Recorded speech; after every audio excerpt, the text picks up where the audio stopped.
Hi everyone, I am Ranjit. Welcome on my YouTube channel Sran IELTS. So guys, ਅੱਜ ਆਪਾਂ next intro question topic ਲੈ ਕੇ ਆਏ ਹਾਂ ਜੋ ਹੈ ਕਿ ਨਿਊ ਈਅਰ। ਇਸ ਤੋਂ ਪਹਿਲਾਂ ਜੋ ਵੀ ਇਸ ਟਾਈਮ ਨਿਊ ਐਡ ਹੋਏ ਟੌਪਿਕ ਨੇ ਉਹ ਸਾਰਿਆਂ ਦੀਆਂ ਵੀਡੀਓਜ਼ ਤੁਸੀਂ ਸਾਡੇ ਚੈਨਲ ਤੋਂ ਦੇਖ ਸਕਦੇ ਹੋ। ਉਹਨਾਂ ਦੇ ਜੋ ਲਿੰਕ ਨੇ ਉਹ ਡਿਸਕ੍ਰਿਪਸ਼ਨ ਦੇ ਵਿੱਚ ਸ਼ੋ ਕੀਤੇ ਹੋਏ ਨੇ ਔਰ ਉੱਪਰ ਆਈ ਬਟਨ ਦੇ ਵਿੱਚ ਵੀ ਉਹਨਾਂ ਵੀਡੀਓਜ਼ ਦੇ ਲਿੰਕ ਸ਼ੋ ਹੋਣਗੇ। ਸੋ ਅੱਜ ਆਪਾਂ ਸਟਾਰਟ ਕਰਦੇ ਹਾਂ new year category. First question is how do you celebrate new year? Means to say कि तुसी आपदा नवा साल किवें सैलीब्रेट करते हो। Second question, do you still remember a new year that you celebrated? की तुहानू याद है जो तुसी एक न्यू ईयर डे सैलीब्रेट किया होवे? इसनू आपां पास्ट टेंस दे विच एक्सप्लेन करांगे।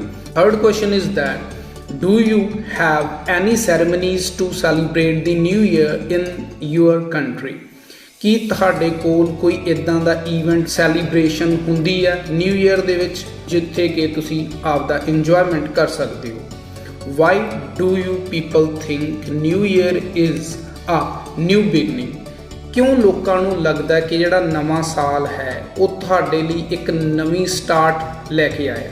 ਸੋ ਗਾਇਜ਼, ਇਹਨਾਂ ਦੇ ਆਨਸਰ ਆਪਾਂ ਕਿੱਦਾਂ ਬੈਟਰ ਵੇ ਦੇ ਨਾਲ ਐਕਸਪਲੇਨ ਕਰ ਸਕਦੇ ਹਾਂ, ਉਹਨਾਂ ਦੇ ਆਪਾਂ ਸਿੰਪਲ ਆਨਸਰਸ ਦੇ ਵਿੱਚ ਚੈੱਕ ਕਰਦੇ ਹਾਂ।